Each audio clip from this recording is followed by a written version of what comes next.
não tem censura. Quem vos fala é Oscar Maroni, obviamente sou eu, para essa linda negra, Diva Jolie. Bahamas Club é um local destinado a encontros de casais liberais, homens, mulheres e mulheres profissionais. É a maior e a mais tradicional casa noturna da América do Sul. É um centro de entretenimento para adultos. Existe há 29 anos na noite brasileira. Bahamas Club é um hotel que ninguém dorme.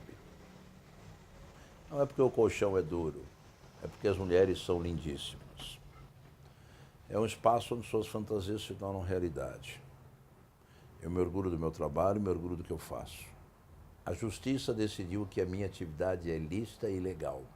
Fazem agora 2 anos e meio, depois de ficar fechado durante 6 anos e meio, por uma perseguição política, ideológica e com interesses politiqueiros, fecharam meu estabelecimento e agora a justiça decidiu que a minha atividade é lícita. Vai já para 26 meses. O Bahamas Club vem trabalhando muito bem. Estou aberto a todas as perguntas. Pode falar, Jolie. Oscar Maroni, empresário. Normalmente as pessoas me procuram por causa de Bahamas Club, por ser um tema que envolve sexualidade. Eu provoco essas situações polêmicas. Eu parto do princípio que sexo é bom, é saudável, é gostoso, desde que você seja maior de idade. Não existem limitações para a sexualidade humana. Eu digo o seguinte: não existem formas erradas de amar. Errado é não amar. Desde que a pessoa tenha 18 anos, ela é dona dos seus prazeres. E é assim que eu penso, é assim que eu acho, é assim que nós vamos falar durante a entrevista. Bem, eu sou o proprietário de 5 empresas. Só se fala de Bahamas Club. Você tem a imagem que eu sou só dono do Bahamas. Não. Eu sou dono de Bahamas Hotel Club com muito orgulho. Fazenda Santa Cecília em Araçatuba, que eu produzo de 8 a 10 mil quilos de carne a cada 24 horas. Eu sou dono do Oscars Hotel, esse hotel 5 estrelas para executivos que fica aqui ao lado. Eu promovo as lutas, eventos de lutas, o Show Fight. Há 10 anos atrás eu estava prevendo o UFC hoje. E eu faço também os energéticos, Show Fight. E eu também sou o proprietário da revista Penthouse e da Hustler, que são 2 revistas americanas que agora estão paradas e irão voltar em breve. Eu perdi 60 milhões no mínimo, isto em relação ao Bahamas Club. Se você for colocar em relação ao hotel, dá mais ou menos uns 100 milhões. Depois você vai colocar também de prejuízo o energético, o Show Fight, a revista Penthouse e a Hustler. Porque com essa perseguição política deu um efeito dominó. Eu estava numa época empresarial minha, que eu estava no pico dos investimentos, porque eu estava terminando o hotel, concentrei todas as minhas rendas no hotel e parei as outras atividades para voltar em breve.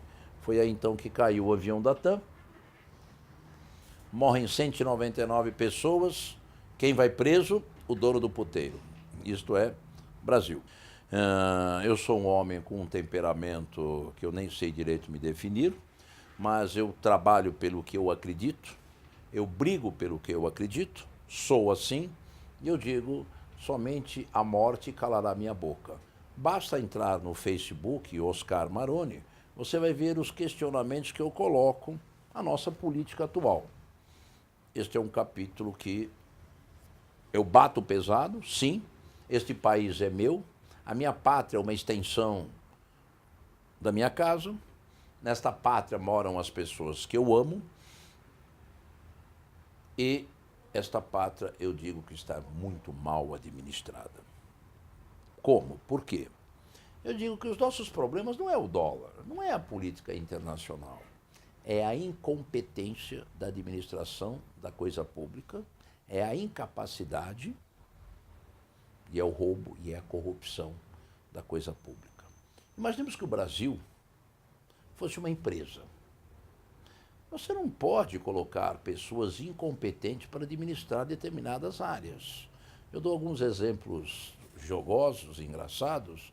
Mas eu digo que o meu jardineiro não pode ser o ginecologista da minha mulher. E o ginecologista da minha mulher não pode ser o jardineiro. Agora, recentemente, pegaram toda a saúde do brasileiro e transformaram numa moeda de troca com o PMDB para se conseguir algum apoio. Eu estou falando da saúde do povo brasileiro. Em outras palavras, agora a presidenta fez uma barganha com o PMDB para conseguir regalias e deu o Ministério da Saúde. Não se pôs em questionamento a capacidade, a competência, mas se põe na ponta da cenoura. Sabe o quê? Cenoura, eu digo o coelho, né, que corre atrás, que é a maior verba dos ministérios brasileiros, é o da saúde. E eu não posso me calar no instante em que eu vejo brasileiros morrendo nos corredores dos hospitais, deitados em filas. E saibam mais, eu não sou candidato a nada. Nunca votem em mim. Eu sou candidato a viver num país mais justo, mais honesto, e o nosso país é maravilhoso. O grande problema do brasileiro é o político e a política. Eu, particularmente, não acredito no político e nem na política brasileira. Eu acho isso um grande engodo. É um processo neurótico, que nós brasileiros acreditamos que os políticos estão em Brasília para nos beneficiar, para administrar a coisa pública. Não. Eles não têm competência, eles são incapazes e são corruptos. Por que eles são incompetentes e são incapazes? Pegue a grande maioria. Veja o conhecimento das áreas que eles têm nos ministérios. Só por aí você já faz uma reflexão disso. Citando o exemplo que eu dei do jardineiro. Tem 3 áreas que me tocam diretamente. Primeiro, Ministério do Turismo. Olha o benefício que você, brasileiro, que está me assistindo, viu vindo do nosso ministro do Turismo. Antes era a Marta Suplicy. Qual foi a grande sacada que atraiu o turismo? Considerando que o turismo é a 4ª maior indústria do mundo. O que é que foi feito pelo nosso turismo? Esse é um caso. Me afeta diretamente em relação ao Bahamas, em relação às atividades. Vou dar um exemplo, um outro exemplo. Falamos do turismo, agora vamos falar do Ministério da Agricultura, que diz diretamente a mim. Eu tenho uma das grandes fazendas do estado de São Paulo, são 700 alqueires de terra, onde eu tenho 7 quilômetros de linha de coxo. Eu produzo de 10 a 12 mil quilos de carne a cada 24 horas. Eu produzo cavalos quartos de milha e gado Nelores de raça. Fazem 6 anos que eu estou com a fazenda praticamente parada. Eu tive 5 invasões de sem terra. 5. E eu fui considerado pela Pioneer um dos 50 maiores confinadores do Brasil. A justiça me deu ganho de causa, que a minha atividade é totalmente ilícita. Em termos de produtividade. A justiça decidiu que ninguém pode acampar a menos de 20 quilômetros da cerca. Sabe o que eles fazem? Eles vão, invadem, ficam 3, 4 dias.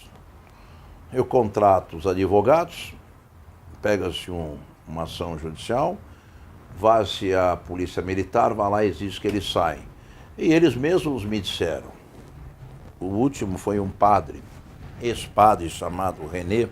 Ele falou, não, seu Maroni, a gente vem aqui porque a gente sabe que gera mídia, o senhor gera mídia.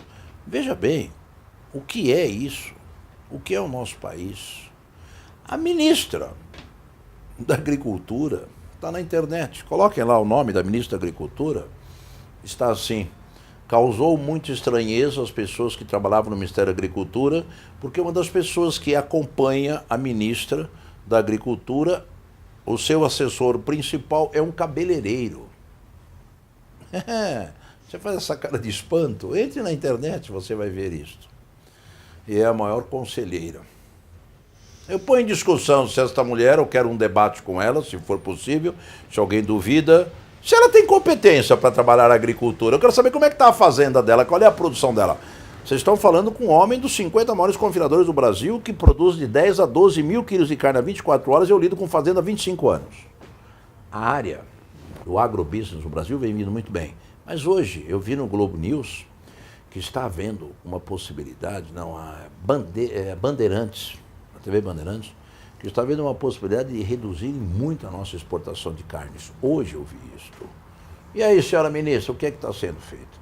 Uma outra palhaçada é o Ministério das Cidades. Saiu aí num controle de quais os ministros que mais alugaram jatos particulares para se deslocarem de um lugar para outro. Um deles é o senhor Gilberto Kassab. Em segundo lugar é o Cunha, que é isso que está sendo processado. Olha a loucura que nós estamos vivendo em nosso país. O presidente do Banco Central, do Banco do Brasil, está sendo extraditado da Itália para São Paulo, para o Brasil, tendo em vista os desvios. Dezenas de senadores. O presidente da Câmara está com processo. O ex-presidente está com processo. As contas da nossa presidente no Tribunal de Contas da União foram rejeitadas. Eu pergunto a você, brasileiro, se você tiver algum problema no seu imposto de renda, você toma um ferro que não tem tamanho na sua contabilidade particular. Olha a contabilidade dos nossos ministros. Eu fotografei hoje aqui na revista, vou até ler para vocês. Revista Exame, está nas bancas de jornal hoje. 7 demissões por minuto. 2 milhões de pessoas vão engrossar as estatísticas do sem trabalho, um recorde na história do país. Repetindo, revista Época, 7 demissões por minuto, e em 2015 e 2016 serão 2 milhões de pessoas que vão engrossar essas estatísticas. Ô Dilma, você que é aí uma revolucionária, uma mulher de esquerda, está certa a sua administração? A competência está adequada? O nosso país está indo bem? Você tem uma rejeição de 93%. 93% do brasileiro não te quer. Por que você fica? Por uma questão de ego? Teu ou do Lula? É o ego que te mantém no país? Se você fosse diretora dessa empresa, você não produziu. Se você fosse uma jogadora de basquete, você não faz cesta. Se você fosse um jogador de futebol, você não faz gol. Se você fosse um advogado, você não ganha processo. Se você, com todo respeito, fosse puta, ninguém queria você na zona. Nem para programa estaria dando certo. Com todo respeito a você, eu estou falando de profissões, de trabalho. E gerando um pouquinho de polêmica também. Com todo respeito a você, presidente, eu me revolto. Porque todo fim de mês eu levo um chequinho de 110, 120 mil para pagar os impostos. Aí eu ligo a minha televisão e eu vejo a palhaçada que estão fazendo com esses impostos. Como é que está a nossa saúde, a nossa educação? Agora, voltaram para o ex-ministro da Educação. O que foi feito pela nossa educação? Como é que estão nossas estradas? Como é que estão nossos hospitais? Como é que estão nossos portos? Como é que está o nosso país?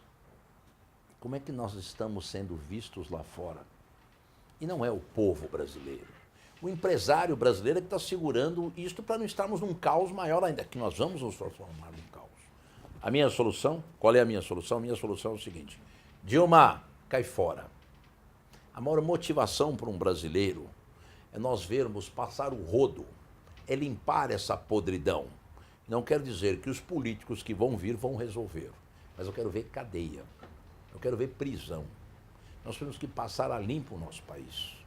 Nós temos que demonstrar para nós brasileiros que nós somos dignos. Você que está me assistindo, você ama tanto teus filhos, teus familiares, a tua esposa? Você tem condições de andar na rua? Teus filhos têm escola, saúde, educação? Tu és um frouxo, como eu.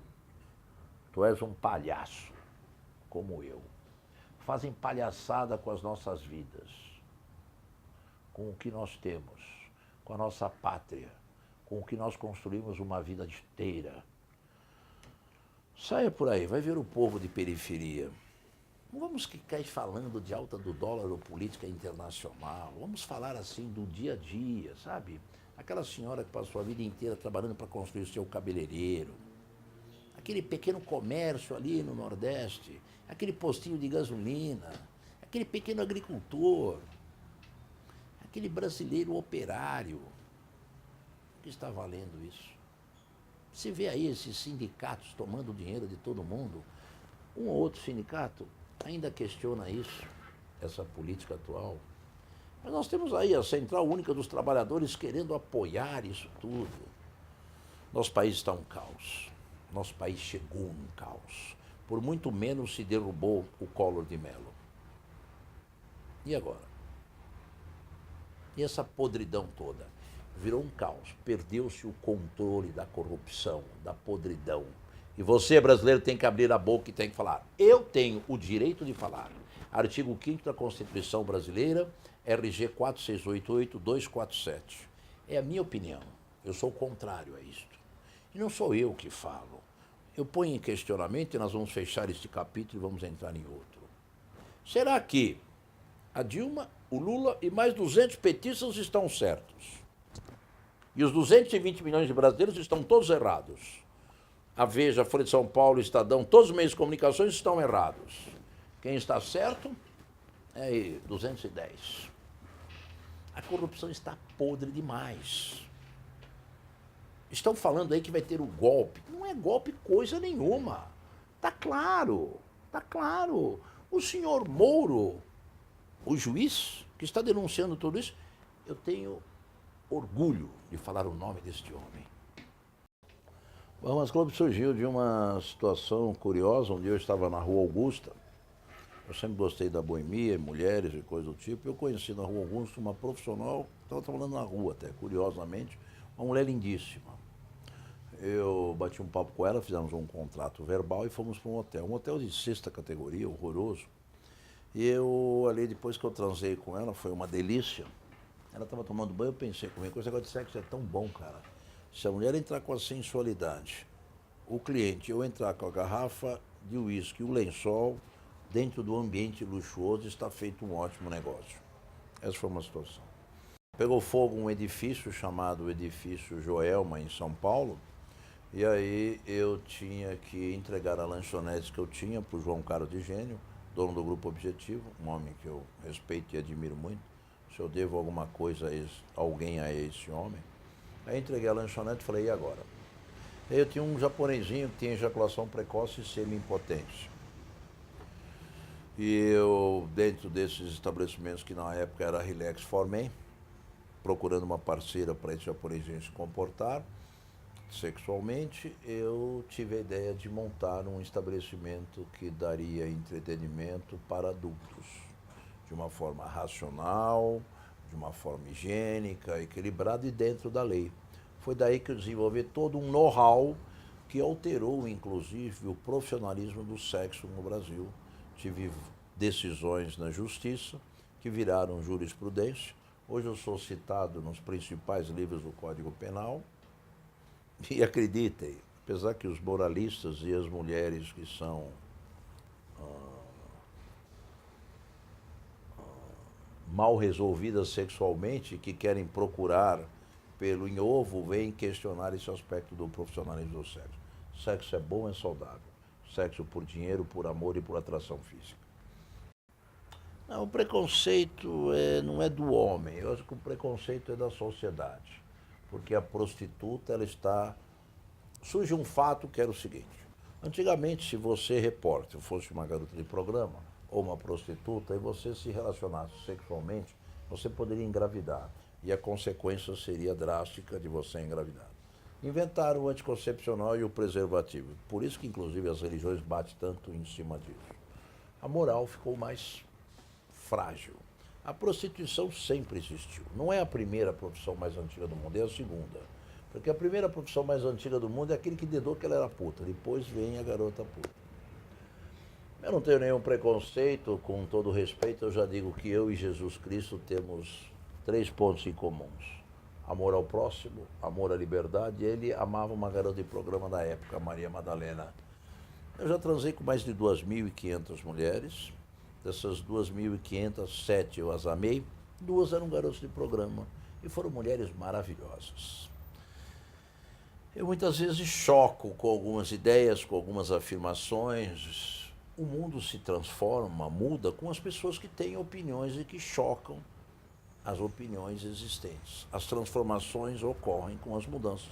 Está aqui um exemplo típico, olha aqui, ó. Nós estaríamos até hoje falando no telefone de manivela se não tivesse surgido renovações, né?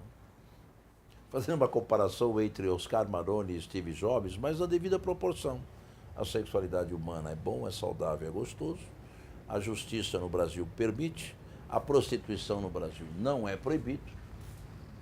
O que é proibido é quando houver a exploração da mulher. É obrigá-la a fazer o que não quer. Então aí é a exploração. Olha, eu sou um empresário de 5 empresas. Bahamas, fazenda, hotel, revistas. Agora, o que dá mais ibope é falarem do sexo, de prostituição. Fui perseguido. Tive meu estabelecimento fechado durante 6 anos. Meu hotel fechado. O Bahamas ganhei na justiça e será aberto em breve. Eu me sinto, sim, um homem perseguido. Eu acho que esta minha coragem, inclusive, de peitar os políticos e os hipócritas, vem dessa perseguição que eu sofri e que se mantém dentro de mim como uma grande revolta. Nesses 6 anos que eu fiquei preso, eu cheguei a pensar até em suicídio. Eu adquiri uma diabetes fortíssima. Eu, como empresário revoltado, felizmente ou infelizmente, eu não sou um homem passivo. Eu acredito em um mundo melhor, acredito em a gente brigar por aquilo que se acredita. Eu digo a você, jovem que está me assistindo, cuidado com os teus sonhos, eles podem virar realidade. Você é aquilo que você sonha, você é aquilo que você acredita. E vamos à briga. E vamos trabalhar pelo que você acredita. E é assim que muda o mundo. Tem uma frase do presidente dos Estados Unidos, John Fitzgerald Kennedy. Perguntaram a ele qual é a chave do sucesso. Ele falou, olha, a chave do sucesso eu não sei, mas eu sei a chave do insucesso.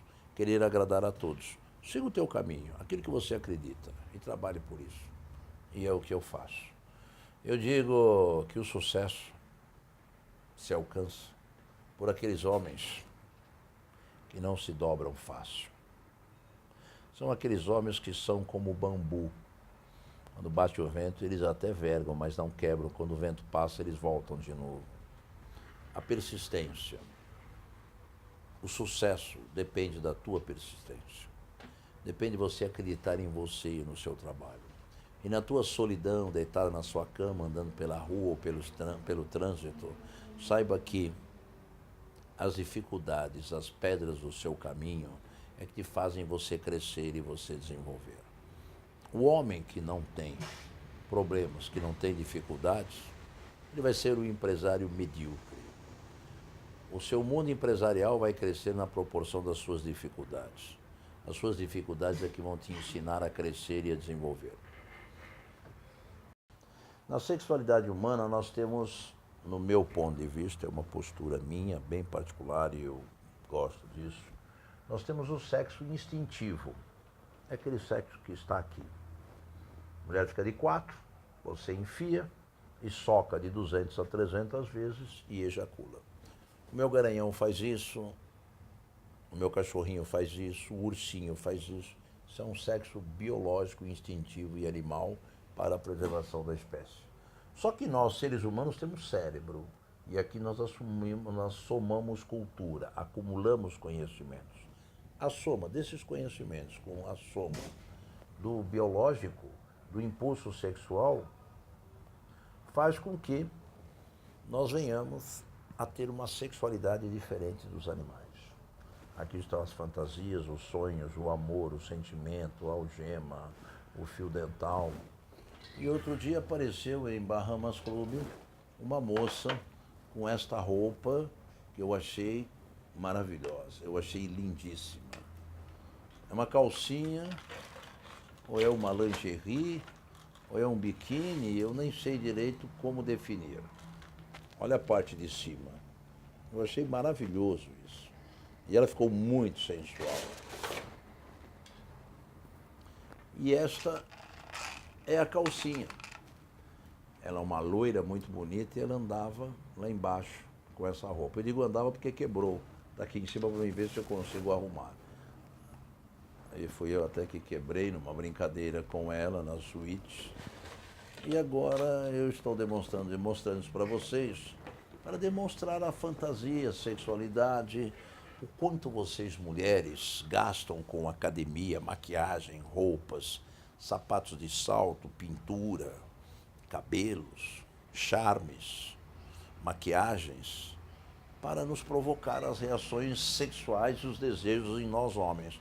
E nós homens gostamos disso, faz parte da espécie humana. Eu já digo que nós não podemos, e não é possível, 2 milhões de anos culturais derrubar 20 milhões de anos biológicos, que é o que nós somos. Nós temos uma estrutura biológica. Aí vem a teoria da evolução da espécie de Darwin, da preservação da espécie, os fatores culturais, e isso é a sexualidade humana que não dá para nós falarmos agora em poucas palavras. Oscar Maroni, o Diva Jolie agradece sua participação no programa. Eu agradeço ter o visual desta negra linda. Aos negros que me assistem, eu levanto a seguinte pergunta: quem hoje é a pessoa mais importante do mundo? É um negão, Barack Obama. Segundo homem primeiro homem mais importante do Brasil é o negão, Joaquim Barbosa. Se orgulhe da tua cor. Agora, eu também agradeço você me possibilitar falar, externar a minha opinião. E eu gosto muito disso. Eu sugiro que vocês entrem no meu Facebook, Oscar Maroni, figura pública, página oficial. E ali eu falo também o que eu penso de uma forma um pouco mais ampla em relação à política, em relação a sexo e algumas coisas do meu mundo. Esse mundo que eu construí com persistência e que não abro mão fácil dele. Um abraço. Obrigado a você, você paranaense, a você brasileiro. Esse país é seu, é nosso. Nossa pátria é uma extensão da nossa casa. Cuide bem dela.